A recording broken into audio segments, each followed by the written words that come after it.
Amalan apa yang bisa saya lakukan buat diri sendiri dan orang tua yang telah meninggal agar diringankan atau dijauh dari azab kubur? Apakah azab kubur itu kekal buat kaum muslimin? Sebenarnya bukan hanya meringankan, bisa dihilangkan azab kubur itu.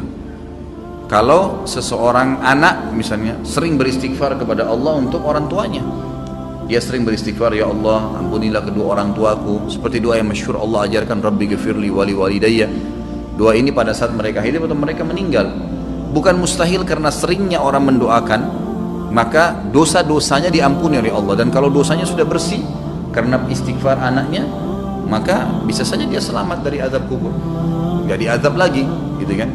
Kalau dia hanya sekedar mendoakan beberapa kali dan memang kadar dosanya belum bersih, maka azab kubur akan datang, tapi pasti memang meringankan.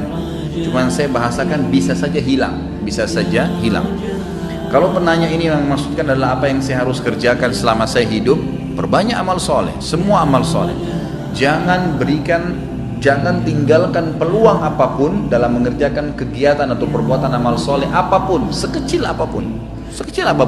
Apa saja, senyum dengan muslim, bersedekah dengan 1.000 rupiah, apa saja yang kebetulan Allah sedang mudahkan di depan mata kita, jangan disia-siakan, kerjakan semuanya.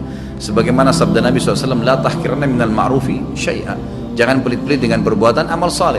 Kita temui ada satu orang yang lagi sedih, senangkan dia, tanya ada masalah apa, hibur, berikan nasihat. Ada orang yang sedang salah, luruskan dengan nasihat.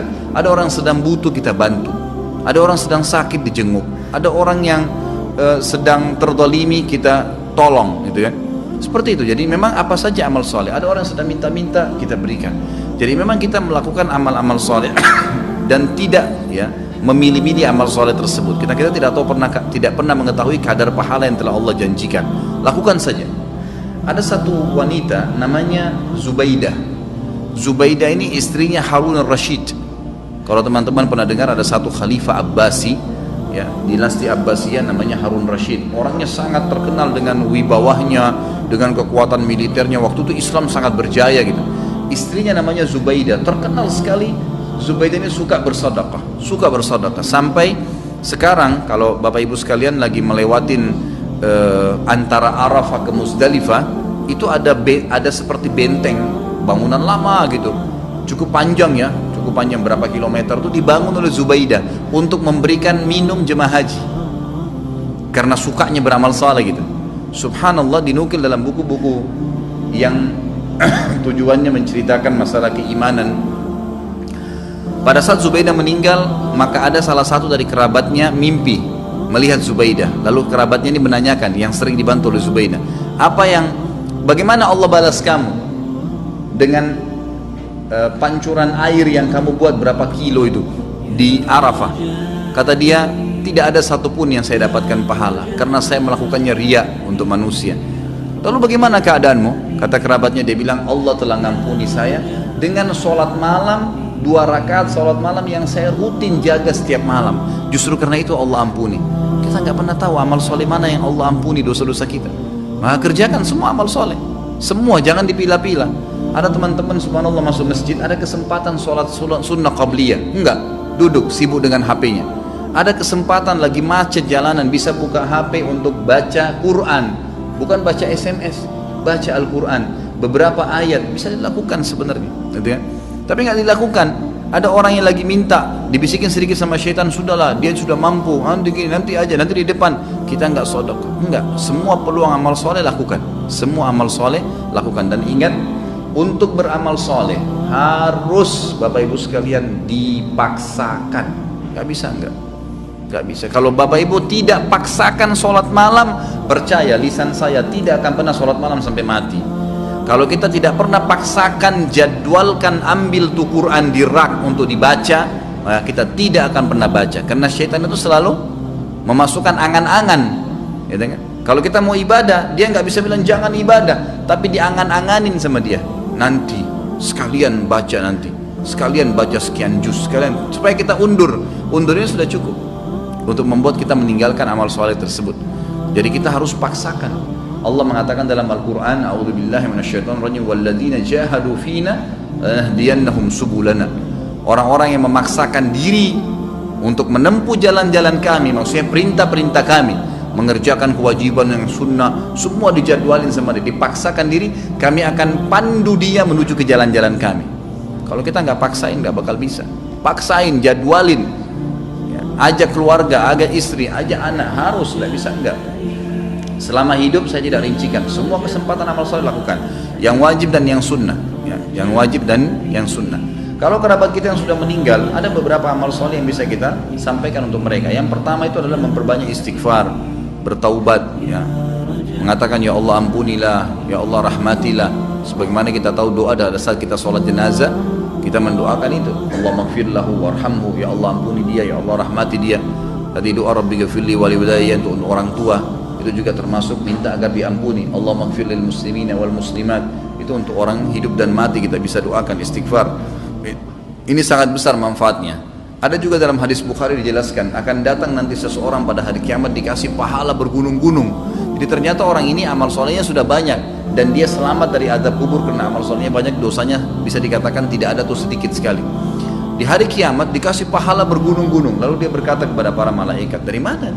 Saya tidak pernah saya tidak pernah kerjakan amal-amal ini. Dari mana? Setahu saya nggak ada karena semua amalnya sudah diperlihatkan. Dia bilang ini istighfar anakmu untukmu. Karena pada saat istighfar, ya Allah ampunilah kedua orang tua, kalau kita mengatakan Rabbi ghafirli wali walidayya, ternyata dosa mereka memang sudah bersih, udah nggak ada lagi, maka tetap itu dijadikan sebagai pahala karena tidak ada pembersihan dosa, maka jadi pahala buat mereka. Kemudian ilmu yang bermanfaat yang dia milikin, yang pernah diajarkan kepada kita, makanya saya sarankan orang tua agar selalu tiap hari berbicara dengan anak-anak, titipkan selalu pesan-pesan agama kepada mereka, masalah sholat, masalah apa saja. Maka mungkin mereka akan jadikan sebagai prinsip hidup, itu ilmu yang bermanfaat. Karena tidak semua orang bisa jadi penulis. Kalau antum bisa jadi penulis itu sangat bagus, menulis banyak karya tulis kemudian dibaca oleh orang-orang, itu sangat luar biasa. Seperti Syekh Abu Bakar Jazair sekarang, bukunya yang kita bedah ini, beliau sudah meninggal rahimahullah dan kita bisa belajarin ilmunya gitu kan. Tapi kalau tidak, maka apa saja. Termasuk ulama mengatakan kalau seorang ibu mengajarkan anaknya cara masak dan dia praktekin dalam hidupnya, itu ilmu yang bermanfaat. Seorang ayah mengajar anaknya untuk ke masjid, laki-laki misalnya, mengajar anak-anak untuk mewajibkan mereka untuk pakai jilbab, lalu jadi prinsip hidup mereka, itu semua ilmu yang bermanfaat. Itu semua ilmu yang bermanfaat. Kemudian sedekah jariyah yang ketiga, sedekah yang berjalan terus, ya, program-program perbaiki masjid, ya, rumah anak yatim. Dan ada di sini yang saya ingin ditiberatkan, yang banyak dilupakan oleh kaum muslimin, ya. Kita masih jarang sekali berpikir untuk membiayai para dai-dai dan ulama-ulama kita. Ada tulisan buku yang insya Allah juga sudah saya tulis, ya, insya Allah saya terus akan penuhi poin-poinnya. Saya judulnya itu Wahai Muslim muliakanlah ulama. Kita kadang-kadang berpikir atau belum berpikir, ya, kalau bertemu antara seorang alim ulama memang dia sangat luar biasa ilmunya. Bertemu antara dia, kata ulama, ini pendapat para ulama, seorang alim bertemu dengan seorang fakir miskin, tapi si alim juga ini kehidupannya pas-pasan, yang mana didahulukan? Kata para ulama, si alim yang didahulukan dari si fakir miskin.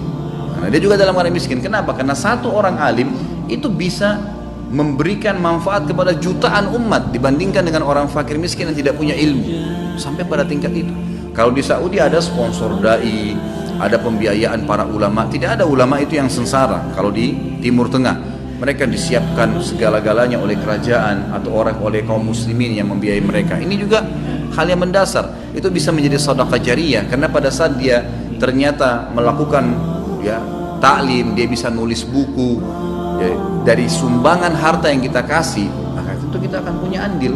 Masjid dibangun, rumah anak yatim, memperbaiki rumah janda-janda, rumah-rumah janda, kemudian membantu kaum muslimin kayak sekarang yang lagi, ya, tersiksa, ditampung mereka, kita sumbang. Itu semua hal-hal mendasar yang bisa menjadi perbanyak, ya, amal kita nanti pada saat meninggal. Kemudian haji dan umrah ini juga dibolehkan bagi orang yang hidup menghajikan dan mengumrahkan orang yang sudah meninggal atau orang yang sudah tidak mampu. Hadis Bukhari menjelaskan masalah itu. Seseorang datang kepada Nabi SAW berkata, ya Rasulullah, sungguh ya Rasulullah, orang tua saya, ayah saya sudah tidak mampu mengadakan perjalanan haji, umrah, bahkan musafir, tapi masih hidup, sudah tua sekali nggak mampu. Apakah boleh saya haji dan umrah untuknya? Kata Nabi SAW, umrah dan hajilah untuknya. Berarti orang tidak mampu boleh. Orang yang sudah meninggal adalah hadis Bukhari juga, seseorang sahabat pada saat sedang haji bersama Nabi SAW, lalu dia berkata, ya Allah, labbaik Allahumma hajjan an syubrumati. Ya Allah, saya niat haji untuk syubrumah, keluargaku yang sudah meninggal.